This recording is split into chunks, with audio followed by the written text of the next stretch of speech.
Good morning students, how are you? Welcome again in my YouTube channel biology classes. My self doctor Rakesh Sharma. तो students, आज आपके लिए जो video का topic है वो है फर्टिलाइजेशन इन ह्यूमन फीमेल। तो जो हम आपको ये चैप्टर करा रहे हैं स्टूडेंट्स, ये चैप्टर चल रहा है हमारा +2 बायोलॉजी का 3rd चैप्टर ह्यूमन रिप्रोडक्शन, यानी कि ह्यूमन रिप्रोडक्टिव सिस्टम। तो इसी में टॉपिक है, हमने पीछे जो आपको वीडियो कराई थी, जैसे अभी जो पीछे वीडियो हमने आपके लिए तैयार की थी उसमें था गैमीटोजेनेसिस। तो अब हम उसी से आगे अपना ये टॉपिक ले रहे हैं फर्टिलाइजेशन। तो स्टूडेंट, जैसे आप जानते भी होंगे कि ये फर्टिलाइजेशन का मीनिंग क्या है, तो आज हम यही डिस्कस करेंगे कि ह्यूमन फीमेल्स में किस तरह से फर्टिलाइजेशन होता है और उसमें कौन कौन से इवेंट्स होते हैं, यानी कि जब फर्टिलाइजेशन होगा तो उसमें कौन कौन सी घटनाएं घटती हैं। तो जैसे आप इस टर्म से परिचित होंगे कि फर्टिलाइजेशन का जो एग्जैक्ट मीनिंग होता है, यानी कि fusion of male and female gamete. तो स्टूडेंट्स, जैसे आप जानते भी हो कि जितने भी एनिमल्स होते हैं, और स्पेशली यानी कि जैसे हम जो हायर, यानी कि जैसे कि ये एनिमल्स की हम बात कर रहे हैं, तो अगर हम हायर एनिमल्स में देखें तो दो टाइप से हम फर्टिलाइजेशन देखते हैं। एक फर्टिलाइजेशन होता है इंटरनल और एक फर्टिलाइजेशन होता है एक्सटर्नल। तो ये जितने भी यानी कि हायर एनिमल्स हैं उनमें फर्टिलाइजेशन मोस्टली जो है इंटरनली होता है। हाँ, कुछ एनिमल्स हो सकते हैं जिनमें एक्सटर्नल फर्टिलाइजेशन होता है, जैसे स्पेशली अगर आप पढ़ते हैं तो ये एम्फीबियंस हैं, यानी कि फ्रॉग हैं या फिशेज हैं, उनमें एक्सटर्नल फर्टिलाइजेशन होता है। तो हम ह्यूमन फीमेल्स में भी हम ऐसे ही देखते हैं कि इनमें इंटरनल फर्टिलाइजेशन है और बाकी के मेम्बर्स की तरह। और फर्टिलाइजेशन का जो मीनिंग होता है स्टूडेंट्स, फर्टिलाइजेशन का मीनिंग होता है यानी कि fusion of haploid male gamete and haploid female gamete. यानी कि जो हैप्लॉइड, यानी हैप्लॉइड से मतलब जो हाफ सेट ऑफ क्रोमोसोम्स होते हैं जिसके अंदर, तो जो हैप्लॉइड सेल्स बनते हैं, यानी गैमीटोजेनेसिस में जो एक गैमीट्स बनते हैं। क्योंकि अभी आपको हमने पीछे ही बताया था कि किसी भी एनिमल्स में सेक्सुअल रिप्रोडक्शन के लिए गैमीट्स का बनना या गैमीट्स का फ्यूजन करना एक तरह से इसेंशियल प्रोसेस है ये फर्टिलाइजेशन के लिए। तो यहाँ हम क्या देखते हैं कि जो मेल गैमीट है, जो यानी गैमीटोजेनेसिस में मेल गैमीट यानी कि स्पर्मेटोजोआ का फॉर्मेशन होता है, और जैसे जो फीमेल के अंदर जब गैमीटोजेनेसिस होती है तो उसमें फीमेल गैमीट यानी कि एग का फॉर्मेशन होता है। तो ये जो अब मेल और फीमेल गैमीट हैं, अब इन्हीं का एक एप्रोप्रिएट टाइम पे फर्टिलाइज करना, इनका या फ्यूजन करना, उसी को हम फर्टिलाइजेशन कहते हैं। तो स्टूडेंट्स, अब ये ह्यूमन फीमेल्स में या ह्यूमन फीमेल के अंदर कैसे फर्टिलाइजेशन होगा, आज हम इसी को यानी कि एक तरह से डिस्कस करेंगे इस अपनी वीडियो के माध्यम से। तो स्टूडेंट देखिए, जैसे पहले सबसे बताते हैं कि फर्टिलाइजेशन, तो अब आप जान ही गए कि फर्टिलाइजेशन का मीनिंग क्या होता है। ह्यूमन फीमेल में भी इसी तरह का फर्टिलाइजेशन है जैसे बाकी के अदर मेम्बर्स में होता है, यानी कि इंटरनल फर्टिलाइजेशन। और इंटरनल फर्टिलाइजेशन का मीनिंग होता है when the fertilisation take place inside the mother body, यानी कि जब ह्यूमन फीमेल के अंदर या किसी और जो फीमेल्स होती है जिसमें भी आप इंटरनल फर्टिलाइजेशन पढ़ते हो, जब किसी भी यानी कि फीमेल की बॉडी के अंदर फर्टिलाइजेशन होगा तो हम उसको इंटरनल फर्टिलाइजेशन कहते हैं। और when the fertilisation take place outside the female body, that is called external fertilisation. तो देखिए, ह्यूमन फीमेल में भी क्या है, इंटरनल फर्टिलाइजेशन है। तो अगर हम इसकी बात करते हैं कि ये फर्टिलाइजेशन कहाँ पर होता है, तो हमने कुछ पॉइंट्स आपको जैसे यहाँ ये लिखे हुए हैं स्टूडेंट्स। जैसे फॉर एग्जांपल अगर हम बात करते हैं, सबसे पहला जो पॉइंट्स आता है कि साइट ऑफ फर्टिलाइजेशन, कि फर्टिलाइजेशन की जगह कौन सी है, फर्टिलाइजेशन होता कहाँ है ह्यूमन फीमेल में। तो ये कई बार क्वेश्चन पूछ भी लिए जाते हैं, ये जैसे 1 मार्क्स में क्वेश्चन आ जाता है। तो जो हम साइट की बात करें अगर आप, तो ह्यूमन फीमेल में जैसे आप जैसे पूरा आपने रिप्रोडक्टिव सिस्टम पढ़ा भी है ह्यूमन फीमेल का, और मेल का भी रिप्रोडक्टिव सिस्टम पढ़ा है स्टूडेंट। तो जब हम ह्यूमन फीमेल का रिप्रोडक्टिव सिस्टम पढ़ते हैं तो मोस्टली ज़्यादातर बच्चे इसका जो आंसर देते हैं कि भाई फर्टिलाइजेशन कहाँ होता है ह्यूमन फीमेल में, वो समझते हैं कि भाई यूट्रस में होता होगा, यानी कि वोम के अंदर। ऐसा नहीं होता, यानी कि फर्टिलाइजेशन की जो साइट है ह्यूमन फीमेल में वो कहाँ होती है, वो है फेलोपियन ट्यूब, यानी जिसको कहते हैं हम ओविडक्ट। ओविडक्ट के अंदर होता है, यानी कि या फेलोपियन ट्यूब में होता है। और फेलोपियन ट्यूब में भी अगर हम एक पर्टिकुलर साइट की बात करें तो वो कहाँ होता है, एम्पुला रीजन में, जो एम्पुला वाला पार्ट है। तो इस एम्पुला वाले भाग में मेनली क्या होता है, इस एम्पुला के अंदर फर्टिलाइजेशन होता है। तो जो साइट है यानी कि फर्टिलाइजेशन की, वो फेलोपियन ट्यूब या ओविडक्ट का एम्पुलरी जो रीजन है, यानी कि एम्पुला वाले भाग में फर्टिलाइजेशन होता है। तो ये तो रही इसकी साइट, यानी कि फर्टिलाइजेशन कहाँ हो रहा है। दूसरी बात करते हैं जैसे अराइवल ऑफ द स्पर्म्स। तो स्टूडेंट्स, आप जानते हो कि भाई ये स्पर्म्स कैसे यानी कि वहाँ तक पहुँचते हैं, क्योंकि अब कोई भी यानी कि मेल जो अपने स्पर्मेटोजोआ को रिलीज़ करता है, वो तो यानी कि एक तरह से वजाइना से जो जो लास्ट पार्ट है वजाइना का, यानी कि जिसे कहते हैं एंड होता है। ह्यूमन फीमेल्स में, यानी कि जैसे कहते हैं जो वजाइना का एक तरह से जो एंडेड वाला पार्ट है, यानी कि सबसे लास्ट वाला पार्ट होता है, यानी कि नियर द सर्विक्स, वहाँ पर यानी कि अपने स्पर्मेटोजोआ को रिलीज़ करते हैं। तो यानी कि when the male and female individuals copulate to each other, जब यानी कोई ह्यूमन मेल और फीमेल एक दूसरे के साथ इंटरकोर्स करते हैं या कॉपलेट करते हैं, तो जो ह्यूमन मेल हैं वो अपने स्पर्म सेल्स को या जो अपने स्पर्मेटोजोआ होते हैं उनको सर्विक्स के नियर यानी कि रिलीज़ करते हैं। और आप जानते हैं कि जैसे अगर जो ह्यूमन का जो स्पर्म्स हैं वो उनके अगर हम नंबर की बात करें स्टूडेंट्स, तो एक सिंगल इजैकुलेशन में जब यानी कि मेल इजैकुलेट करता है अपना सीमन यानी कि जो सेमिनल एक तरह से फ्लूइड है, तो उसमें अगर हम इनके नंबर्स की बात करें तो स्टूडेंट इनके नंबर कितने हो सकते हैं, इनके 200 से लेकर 300 या कभी कभी तो जैसे 300 से भी ज़्यादा मिलियंस, यानी कि 200 to 300 मिलियन एक तरह से पर इजैकुलेशन। एक तरह से जो इजैकुलेशन है, एक सिंगल इजैकुलेशन में जो ह्यूमन मेल हैं वो अपना जो सीमन रिलीज़ करते हैं इनसाइड यानी कि फीमेल वजाइना, तो उसमें लगभग उसके अंदर जो स्पर्मेटोजोआ का नंबर होता है, स्पर्म सेल्स का जो नंबर होता है उनके सीमन में, वो 200 से 300 मिलियन हो सकता है। और इसकी क्वांटिटी कितनी होती है, लगभग ये जैसे कहिए ये जो 3 ml के जो आसपास यानी कि इसकी क्वांटिटी है। जो सीमन है यानी कि अगर हम 3 ml कि जो सीमन है उसमें अगर इनके नंबर्स देखें तो बहुत ज़्यादा नंबर में होता है, यानी कि बहुत अधिक मात्रा में इनके नंबर्स पाए जाते हैं। जबकि आप ये भी जानते होंगे स्टूडेंट्स कि जो मेनली फर्टिलाइजेशन होता है जब, यानी कि ह्यूमन फीमेल में जब फर्टिलाइजेशन होता है मेल और फीमेल गैमीट का, तो ओनली यानी कि सिंगल जो स्पर्म सेल है, एक ही जो स्पर्मेटोजोन्स होता है यानी एक ही स्पर्म सेल होती है, वो ही एक एग सेल के साथ करती है, यानी कि एक मोनोस्पर्मी है। जैसे कहिए कि एक सिंगल यानी कि स्पर्म सेल ही फ्यूज करेगी एग सेल के साथ। अब आओगे कि इतने सारे जो नंबर्स हैं फिर ये क्यों रिलीज हो रहे हैं, एक तरह से वेस्टेज है। इतने अधिक मात्रा में जो स्पर्म सेल्स यानी कि एक तरह से ह्यूमन मेल इजैकुलेट करते हैं या रिलीज़ करते हैं, तो उसमें से क्या होता है कि ये सभी की सभी यानी कि एक को छोड़ के, किसी एक को छोड़ के बाकी की सारी जो सेल्स हैं वो एक तरह से डेड हो जाती हैं या मर जाती हैं। उसका कारण क्या है, फिर क्यों इतना यानी कि हम एक तरह से रिलीज़ करते हैं, क्योंकि जब ये स्पर्मेटोजोआ ह्यूमन फीमेल की बॉडी के या जेनिटल ट्रैक्ट्स के अंदर रिलीज़ होते हैं, तो वहाँ पर क्या होता है स्टूडेंट्स कि जो उसका पूरा जो जेनिटल ट्रैक्ट है उसकी अगर हम पीएच की बात करें तो वहाँ पर हाईली जैसे क्या है एसिडिक मीडियम होता है। और जब वो हाईली एसिडिक मीडियम होता है तो उसमें क्या होता है कि बहुत सारे जो इसमें स्पर्मेटोजोआ होते हैं, एक तो वो ज़रूरी नहीं है कि सारे के सारे कंप्लीट ही हों, इनके नंबर भले यानी कि 200 to 300 मिलियन है, लेकिन इनमें मैक्सिमम जो स्पर्मेटोजोआ होते हैं वो कुछ यानी ऐसे होते हैं जो इनकम्प्लीट होते हैं, किसी की यानी कि तरह से पूरी यानी जैसे कि मैचुरेशन नहीं होती, या कुछ ऐसे होते हैं जो मेनली कहीं ना कहीं उस एसिडिटी के कारण मर जाते हैं। तो इसमें बहुत ज़्यादा एक तरह से डैमेज हो जाता है या बहुत सारा इसमें नुकसान होता है, बहुत सारे नंबर्स मर जाते हैं। कुछ ही यानी कि जैसे कहें अगर मेनली जो यानी कि यूट्रस से क्रॉस होके जाते हैं या यूट्रस से ऊपर जाते हैं, क्योंकि जो फ्लोपियन ट्यूब हैं वो यूट्रस के ऊपरी वाले भाग में जाके यानी खुलती हैं, ओपन करती हैं, और फ्लोपियन ट्यूब का जो एम्पुलर रीजन है वहाँ पर क्योंकि फर्टिलाइजेशन होता है, तो वहाँ तक पहुँचने में केवल ये मान लीजिए कि लाइक जैसे 1000 के आसपास यानी कि या हंड्रेड्स में कुछ स्पर्मेटोजोआ सेल्स होती हैं जो सक्सेस होती हैं या जो मेनली अपने पूरे पाथ को यानी कि सक्सेसफुली एक तरह से या वहाँ पर अपने सफ़र को पूरा कर लेते हैं। जो बाकी के होते हैं यानी कि मैक्सिमम जो स्पर्मेटोजोआ होते हैं वो रास्ते में ही या अपने जैसे कहते हैं ना जो उनका पाथ है उसी रास्ते में वो मर जाते हैं या डेड हो जाते हैं। तो इसलिए इसका नंबर बहुत अधिक मात्रा में स्टूडेंट्स ये रिलीज़ हो रहा है। तो अब ये अराइवल ऑफ स्पर्म्स, अब हम बात करते हैं जैसे ये जो अराइवल ऑफ स्पर्म्स हैं ये कैसे अराइव करते हैं। तो जैसे अभी मैंने बात बताई कि ये क्या है कि ये स्पर्मेटोजोआ कहाँ रिलीज हो रहे हैं, नियर द सर्विक्स। तो ये सर्विक्स के यानी कि पास में वहाँ पहुँचते हैं।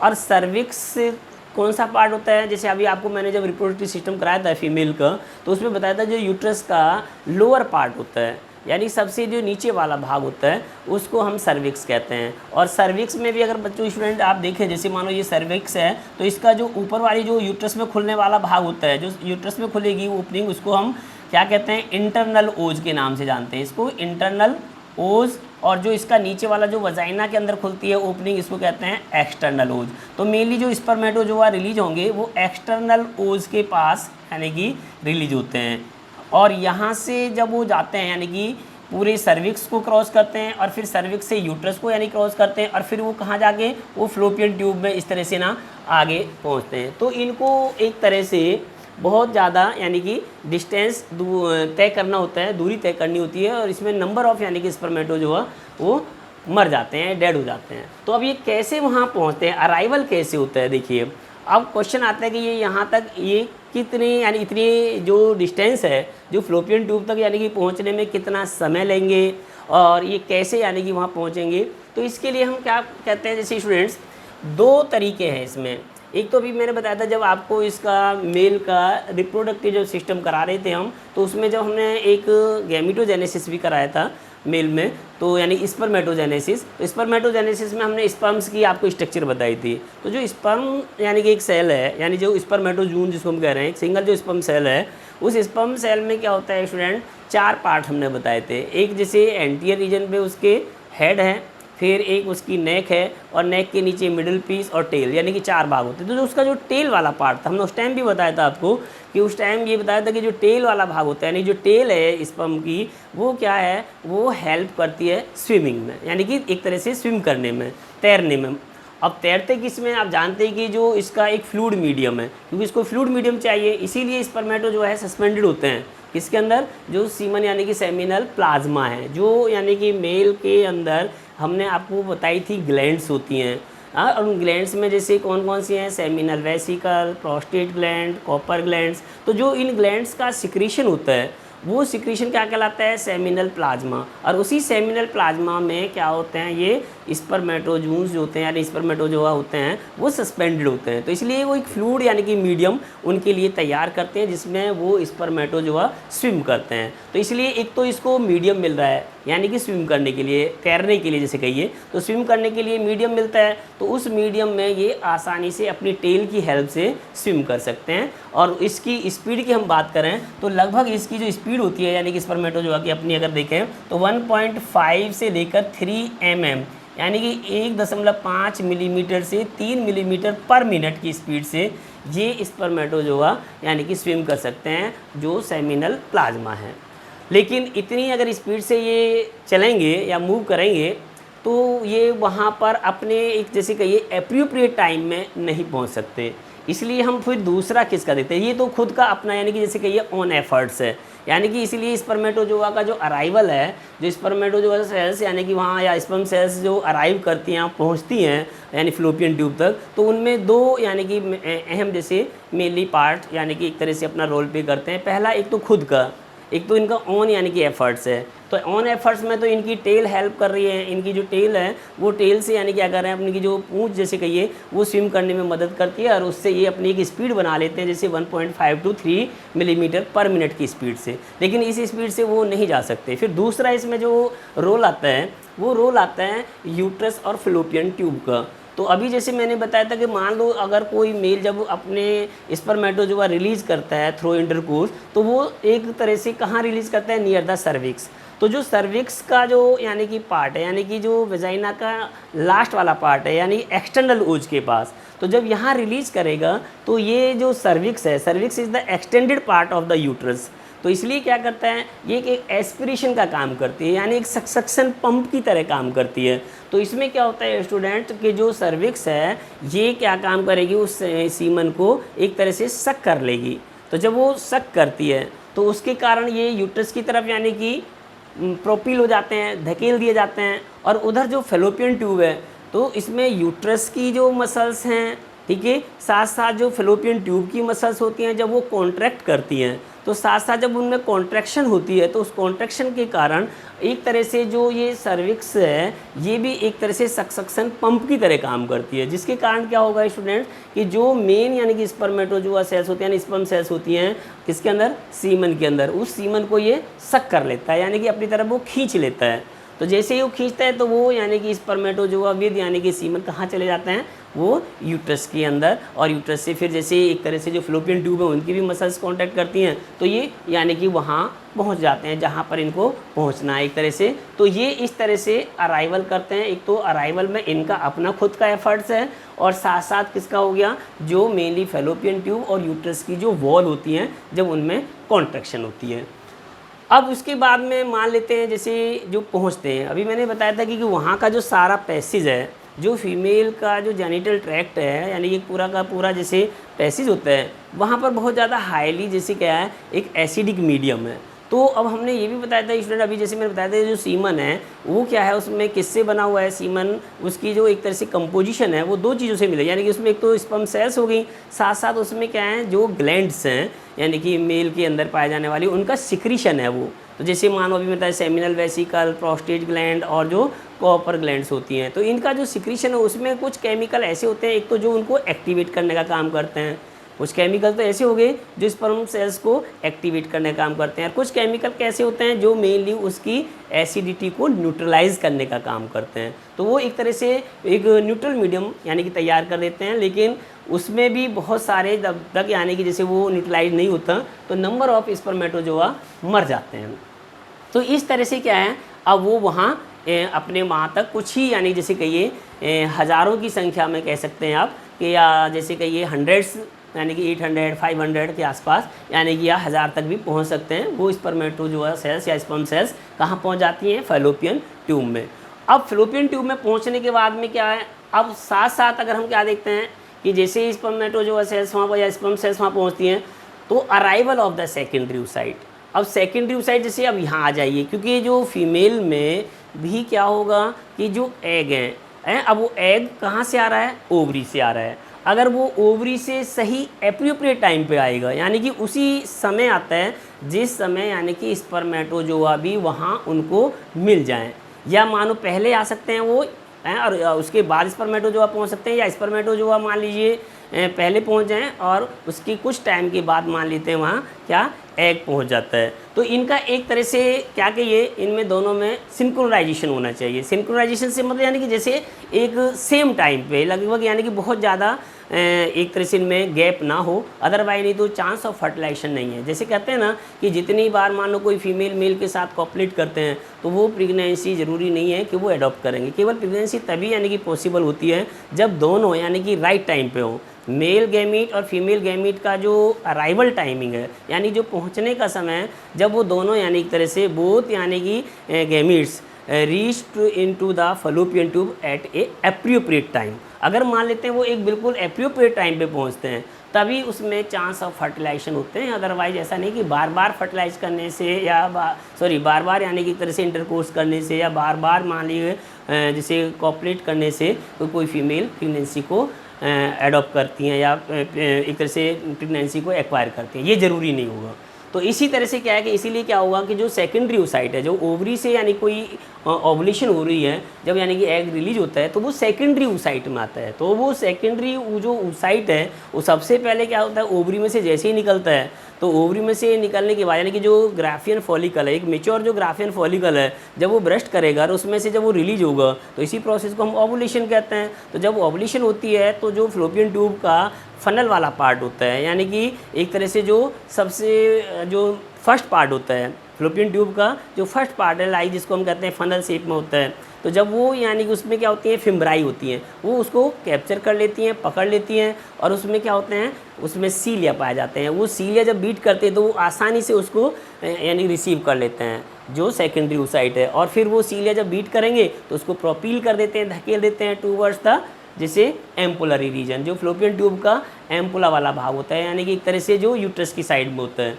तो जैसे जैसे वो पहुंचता है और उसको मसल्स कांटेक्ट करती हैं, जो फैलोपियन ट्यूब की मसल्स हैं वो कांटेक्ट करती हैं, तो उनके कॉन्ट्रैक्शन के कारण जैसे कहते हैं इसमें वही पेरिस्टाल्टिक मूवमेंट होती है। तो उस मूवमेंट से क्या होता है कि वो एग कहाँ पहुँच जाता है, सेकेंडरी oocyte, वो सेकेंडरी oocyte भी फैलोपियन ट्यूब के एम्पुला रीजन में आ जाता है। अगर बाई चांस ये दोनों सेम टाइम पे पहुँचते हैं या थोड़ा बहुत यानी इनमें बहुत ज़्यादा अंतर, जैसे अभी मैं बता रहा कि जो स्पर्मेटोजोआ सेल्स होते हैं इनकी जो वाइबिलिटी होती है वो अप टू 3 डेज हो सकती है, यानी कि 3 दिन तक सर्वाइव कर सकता है, यानी कि 72 आवर्स। और वही सेम होता है एग में भी कि जब एग का यानी कि ओवुलेशन हो रहा है तो ओवुलेशन यानी होने के बाद जो एग होते हैं यानी कि जो सेकेंडरी oocyte है it can survive inside the Fallopian tube with in 72 hours, यानी कि जैसे 72 घंटे तक वो सर्वाइव कर सकता है उसकी वाइबिलिटी। लेकिन हालांकि जो एक हम बात करें अगर फर्टिलाइजेशन के लिए जो टाइमिंग है तो फर्टिलाइजेशन का जो एक बेस्ट यानी कि जो टाइम होता है वो 24 आवर्स तक ही होता है, यानी कि 12 to 24 आवर्स में जो चांस ऑफ फर्टिलाइजेशन होते हैं वो ज़्यादा होते हैं। तो अगर मान लीजिए वो 12 या 24 घंटे के अंदर ही एग और स्पर्म यानी कि सेकेंडरी oocyte और अगर मान लेते हैं जो स्पर्म सेल है उनका मिलन होता है, उनका फ्यूजन होता है, ठीक है, तो ही यानी कि चांस ऑफ फर्टिलाइजेशन के ज़्यादा होते हैं क्योंकि जैसे जैसे देरी होती रहेगी, जैसे जैसे टाइमिंग बढ़ता रहेगा तो उनकी जो वाइबिलिटी है वो लॉस होती चली जाती है। तो अब मान लेते हैं स्टूडेंट्स कि सपोज जो सेकेंडरी oocyte हैं वो भी यानी कि सिंक्रोनाइज वे में एक तरह से अराइव हो गए, वो भी वानी फैलोपियन ट्यूब में पहुंच गए। तो अब हम बात करते हैं फिर किस तरह से यानी कि फर्टिलाइजेशन होगा। तो अब हम और थोड़ा सा लेते हैं आगे, जैसे अब कौन सा इवेंट्स आता है, कैपेसिटेशन ऑफ स्पर्म, एक और ये भी इवेंट होता है। मान ली उधर ये आ गया, अब यहाँ से हम अब और आगे लेते हैं जैसे कैपेसिटेशन क्या होता है। कैपेसिटेशन से मीनिंग होता है कि जो स्पर्म सेल्स हैं तो जब ये स्पर्म सेल्स फीमेल के जेनिटल ट्रैक्ट से होके जाता है तो वो जेनिटल ट्रैक्ट इस यानी कि स्पर्म सेल्स को क्या करती हैं, इनको कैपेसिटाइज करती हैं, यानी इनको एक कैपेबिलिटी यानी प्रोवाइड करती हैं, उनको कैपेबल बनाती हैं। और किस चीज़ के लिए कैपेबल बनाती हैं, फॉर द फर्टिलाइजेशन, यानी कि इन स्पर्मेटोजोआ को एक तरह से फर्टिलाइजेशन के लिए योग्य बनाना, उनको capable banana, that is called capacitation. इसको ही हम कहते हैं कैपेसिटेशन। और कैपेसिटेशन में करता क्या है, कैसे यानी कि इसको योग्य बनाया जाता है फर्टिलाइजेशन के। तो इसमें क्या होता है कि जो फीमेल का जेनिटल ट्रैक्ट है वो जेनिटल ट्रैक्ट कुछ ऐसा केमिकल यानी कि जैसे कहिए या फ्लूइड सिक्रीट करता है, जिससे क्या होता है कि जो स्पर्मेटोजोआ हैं वो स्पर्मेटोजोआ यानी या स्पर्म सेल्स, वो स्पर्म सेल्स एक तरह से वाश आउट हो जाती हैं, यानी कि कहिए क्योंकि जो स्पर्म सेल्स हैं अब आप जानते हैं कि वो किसके अंदर सस्पेंडेड थे, वो सस्पेंडेड होते हैं जो सीमन है, यानी कि एक तरह से जो सेमिनल प्लाज्मा है तो उसमें वो एक तरह से उसमें सस्पेंडेड होते हैं, या ये कहिए उनके ऊपर वो चिपका हुआ होता है। तो उसके चिपके हुए रहने से उसकी जो मोटाइलिटी है वो कम हो जाती है। तो इसलिए क्या कहते हैं, जैसे मानो कोई आपने फॉर एग्जांपल मैं अगर कोई मान लीजिए हैं टैडपोल है किसी फ्रॉक का या फिश का, अगर उसको कीचड़ में डाल दिया जाए हैं, किसी मड के अंदर डाल दिया जाए तो वो इतनी तेज़ी से यानी कि स्विम नहीं कर पाएगा जितना कि एक फ्रेश वाटर में यानी कि वो तैरता है, स्विम कर लेता है। तो इसीलिए उसके ऊपर से कुछ केमिकल्स की जो कोटिंग है, और स्पेशली जो हेड रीजन में यानी कि जो उसका एक्रोसोमल वाला भाग होता है स्पर्म का, उसके ऊपर जो कुछ यानी कि चीज़ें चिपकी हुई होती हैं, ठीक है, सीमन से, तो उनको उतार दिया जाता है या उसको नहला देते हैं, या ये कहिए किसी स्पर्मेटोजोआ को या स्पर्म सेल्स को एक तरह से साफ़ कर देना, उनको बाथ करा देना। तो ये जो हम एक प्रोसेस है जिसमें मान लो जो जेनिटल ट्रैक्ट है ह्यूमन फीमेल का, उसका जो सिक्रीशन है वो सिक्रीशन क्या काम करेगा, उन स्पर्मेटोजोआ या उन स्पर्म सेल्स को एक तरह से बात करा देगा, या उसके ऊपर से जो भी यानी कोटिंग हो रही है कुछ केमिकल्स की उनको रिमूव कर देता है। और जब वो रिमूव हो जाता है तो उसको रिमूव करने में कम से कम 5 या 6 घंटे लग जाते हैं, 5 से 6 आवर्स का टाइम लगता है उसको कैपेसिटेट होने में। तो जब वो कैपेसिटेट एक तरह से या एक तरह से वो साफ़ हो जाता है तो फिर वो अब आगे यानी कि आसानी से मूव कर जाते हैं। तो ये रहा कैपेसिटेशन। उसके बाद में स्टूडेंट्स आता है अब केमिकल और जैसे फिजिकल जो इवेंट्स हैं फॉर फर्टिलाइजेशन। तो जो फर्टिलाइजेशन होगा उसमें और कौन कौन से रासायनिक और या जैसे कहिए बौद्धिक यानी घटनाएं घटती हैं, उनको भी हम 1 बाय 1 लेते हैं। इसको हमने 5 यानी कि जैसे कहते हैं फेजेस में डिवाइड किया हुआ है। नंबर 1 पहली जो यानी कि घटना घटती है इसमें केमिकल या और जैसे हम कहें फिजिकल जो हम चेंजेस देखते हैं उनमें है एक्रोसोमल रिएक्शन। अब आप जानते हैं कोई भी जो हमने स्पर्म सेल की जब स्ट्रक्चर आपको कराई थी तो उसमें जो स्पर्म सेल है उस स्पर्म सेल में जैसे अभी मैंने बताया था जो हेड है उस स्पर्मेटोजोन का, उस स्पर्मेटोजोन का जो हेड का ऊपरी वाला भाग होता है उसके ऊपर क्या होता है कैप लाइक स्ट्रक्चर्स बताई थी जिसको हम कहते हैं एक्रोसोम। तो ये एक्रोसोम किसका पार्ट होता है, वैसे भी ये गोल्गी जो एपरेटस होते हैं या गोल्गी बॉडी होती है उससे बनता है। तो जो एक्रोसोमल रिएक्शन में क्या होगा स्टूडेंट्स कि वो उसमें एंजाइम्स भरे होते हैं, जैसे हमने पहले ही बताया था इसमें कुछ क्या होते हैं स्पर्मलाइसिन यानी जिनको हम कहते हैं या एक हाइड्रोलाइटिक एंजाइम्स होते हैं उसमें। और जो मुख्य यानी कि जैसे कहिए जो मेन यानी कि इसमें हाइड्रोलाइटिंग एंजाइम्स होते हैं या हाइड्रोलाइजिंग एंजाइम्स हैं उनमें ये 3 पाए जाते हैं। कौन कौन से तीन इसके अंदर एंजाइम्स हैं एक्रोसोम के अंदर? नंबर 1 पहला एंजाइम सबसे इम्पोर्टेंट होता है हाइल्यूरोनिडेज। यानी कि हाइल्यूरोनिडेज का मतलब है ये वो एंजाइम्स है, यानी वो एंजाइम कौन सा जो हाइड्रोलाइसिस करेगा किसको? हाइल्यूरोनिक एसिड को। और ये हाइल्यूरोनिक एसिड किससे निकल रहा है? हाइल्यूरोनिक एसिड होता है जो फॉलिकुलर सेल होती हैं, जो मेनली फॉलिकुलर सेल होती हैं, उन फॉलिकुलर सेल्स में जो रिलीज होने वाला हाइल्यूरोनिक एसिड होता है उनको हाइड्रोलाइसिस करने का काम कौन कर रहा है? हाइल्यूरोनिडेज नाम का एंजाइम्स। दूसरा और क्या होते हैं इनके अंदर एंजाइम? इनके अंदर जो एंजाइम होते हैं उनको कहते हैं कोरोना पेनिट्रेटिंग एंजाइम, क्योंकि अभी मैंने आपको बताया जब वो सेकेंडरी oocyte आता है तो सेकेंडरी oocyte के चारों तरफ क्या होती हैं? कुछ फॉलिकुलर सेल होती हैं और उसके साथ साथ उसमें कोरोना जैसे कहते हैं रेडिएटिंग कोरोना रेडिएटा की सेल्स होती हैं, और सबसे जो उसके पास होती हैं जो प्लाज्मा मेम्ब्रेन होती है इसकी, उस प्लाज्मा मेम्ब्रेन के पास में कौन सी होती हैं? जोना एक तरह से पेलिशूडा की सेल होती हैं। तो जोना पेलिशूडा को भी एक तरह से, क्योंकि जब तक मेनली कोई स्पर्म किसी भी यानी कि जो सेकेंडरी oocyte है उसकी प्लाज्मा मेम्ब्रेन तक टच नहीं करेगा, ठीक है, तो तब तक फर्टिलाइजेशन नहीं होने का। तो इसलिए उसके जो बाहर की सेल्स होती हैं उस यानी कि प्लाज्मा मेम्ब्रेन से जो बाहर की लेयर होती हैं तब तक उनको डिजोल्व ना किया जाए, उनको हाइड्रोलाइसिस ना किया जाए, तब तक यानी फर्टिलाइजेशन नहीं हो सकता है। इसलिए उनको एक तरह से लाइस करने वाले एंजाइम्स कहाँ भरे होते हैं? इस एक्रोसोम के अंदर होते हैं, और उसमें स्पेशली ये तीन यानी कि जो विशेष एंजाइम्स पाए जाते हैं। एक है हाइल्यूरोनिडेज नाम का एंजाइम्स है, कोरोना पेनिट्रेटिंग एंजाइम, जैसे नाम से ही पता चला जो कोरोना की सेल को पेनिट्रेट करते हैं, जो फॉलिकुलर सेल्स होती हैं उनसे रिलीज होने वाला जो हाइल्यूरोनिक एसिड है उसको हाइड्रोलाइसिस करने का काम करते हैं ये जो हाइल्यूरोनिडेज नाम के एंजाइम्स है। और जो दूसरा जोना यानी कि जैसे कहते हैं लाइसिन, जोना लाइसिन वो एंजाइम है जो जोना पेलिशूडा की सेल्स को एक लाइस करने का काम करता है। तो ये तीन एंजाइम्स यानी एक तरह से कब जब यानी कोई स्पर्म, अभी जैसे मैंने बताया मान लो सपोज अब एक एप्रोप्रिएट टाइम पे वहाँ पर एग पहुँच गया सेकेंडरी oocyte भी फ्लोपियन ट्यूब के एम्पुला रीजन में, और नंबर ऑफ वहाँ पर लगभग हज़ारों की संख्या में अब वो स्पर्म सेल्स वहाँ पर पहुँच जाती हैं। मैक्सिमम तो यानी कि जैसे मिलियन में थे, बाकी तो मर गए, बाकी तो डेड हो जाते हैं। और जो डेड हो जाते हैं उनको हमारे जो यानी कि यूट्रस, जो फीमेल का यूट्रस होता है उनकी जो अंदर ल्यूकोसाइट सेल्स होती हैं वो खा जाती हैं, उनको इंगल्फ कर लेती हैं। तो यानी कि हज़ारों के आसपास या कुछ सैकड़ों के नंबर्स में जो स्पर्म सेल्स वहाँ बचती हैं, अब वो आपस में जल्दी से यानी कि जैसे उनमें एक तरह से फाइटिंग होती है और वो जाके एग के चारों तरफ से घेर लेते हैं। तो जब वो एग को चारों तरफ से घेर लेते हैं तो उनमें एक तरह से ये होड़ होती है भी कौन सा जल्दी से उसको एक तरह से यानी कि फर्टिलाइज करेगा, कौन सा स्पर्म उसके साथ यानी कि फ्यूज करेगा। तो उसमें से जो यानी कि एक तरह से लकी होता है, जो स्पर्म सेल मान लीजिए लकी है तो वो जाके वहाँ फ्यूज करती है। तो अब ऐसे बहुत सारे यानी कि उसके वो घेर लेते हैं। तो अब उसमें भी क्या होगा दूसरा कि जब यानी कि कोई स्पर्म सेल मान लेते हैं, जैसे सपोज फॉर एग्जांपल ये हमने जो दिखा रखा है डायग्राम में, ये एक स्पर्म सेल ये मान ले टच करती है सबसे पहले, तो जो सबसे पहले करेगा फिर उसके बाद में अगर मानो जो टच कर गया या एक तरह से वहाँ तक पहुँच गया तो बाकी के यानी कि जो स्पर्म सेल्स होती हैं उनको रोक दिया जाता है। उसको रोकने का भी एक तरीका है, क्योंकि अभी मैंने बताया था जैसे स्टार्टिंग में कि जो ह्यूमन फीमेल्स होते हैं उनमें मोनोस्पर्मी पाई जाती है, यानी कि सिंगल स्पर्म सेल जो है केवल फ्यूज करती है किसी एक एग या जैसे कहिए सेकेंडरी oocyte के साथ। यानी कि ऐसा नहीं हो सकता कि नंबर ऑफ जो स्पर्मेटोजोआ हैं या नंबर ऑफ जो स्पर्म सेल्स हैं वो उनके साथ फ्यूज कर ले, ओनली सिंगल। तो इसलिए बाकी को कैसे रोका जाए, क्योंकि मान लो वहाँ तक 100 या 150 200 जो पहुँच गए तो बाकी को कैसे रोका जाए, तो उसको रोकने के भी आगे हम तरीके बताते हैं। तो इसमें जो अब जो एक्रोसोमल रिएक्शन हो जाती हैं यानी कि जो स्पर्म लाइसिन है जिसको हम कहते हैं, इसमें जो एंजाइम्स भरे होते हैं उनको हम स्पर्म लाइसिन कहते हैं, क्योंकि स्पर्म के अंदर भरे हुए लाइसिन यानी कि एंजाइम्स हैं और जो मैंने अभी आपको नाम दिए।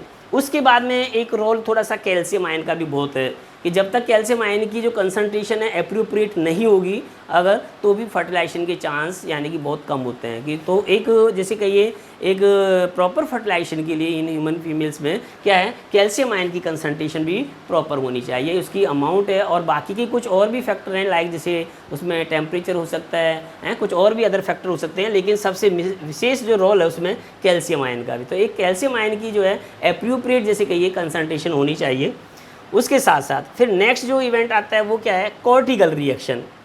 अब कॉर्टिकल रिएक्शन में हम क्या देखते हैं स्टूडेंट्स, कॉर्टिकल रिएक्शन में ये होता है कि जैसे जब आप सेकेंडरी oocyte को भी पढ़ते हो यानी कि, तो जो सेकेंडरी oocyte की स्ट्रक्चर है उसमें जब हमने आपको बताया भी था तो बिल्कुल जस्ट यानी कि प्लाज्मा मेम्ब्रेन के नीचे जो यानी कि ये साइटोप्लाज्म है, जिसमें एक एग का क्या है, ये उस एग का जैसे मान लेते हैं ये न्यूक्लियस है सेकेंडरी ओसाइट का, हमने जैसे ये दिखा रखा है स्टूडेंट्स, क्या है ये न्यूक्लियस हो गया इसके अंदर, और ये न्यूक्लियस के साथ साथ मान लीजिए क्या है, ये इसका पूरा साइटोप्लाज्म है। साइटोप्लाज्म ये प्लाज्मा मेम्ब्रेन है। तो प्लाज्मा मेम्ब्रेन के जस्ट यानी कि जैसे कि ये बिलो ये क्या होते हैं, ग्रेन्यूल्स होते हैं।